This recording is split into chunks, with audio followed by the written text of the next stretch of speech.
how to turn on or turn off high contrast keyboard on the Samsung Galaxy S25, S25 Plus, Edge or Ultra. First, tap on the home button to return back to the home screen.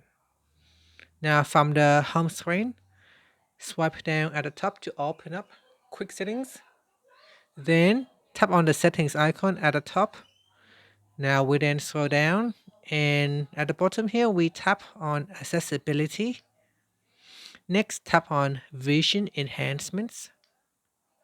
Then we go down and tap on high contrast keyboard. Tap on the toggle button to switch it off or turn it on. Now you can also tap on the left hand side panel. From here, there are 4 different options that you could choose. So you can change to a different high contrast keyboard. And that's it. Finally, tap on the home button to return back to the home screen. Thank you for watching this video. If you find it useful, please like and subscribe to my channel for more videos.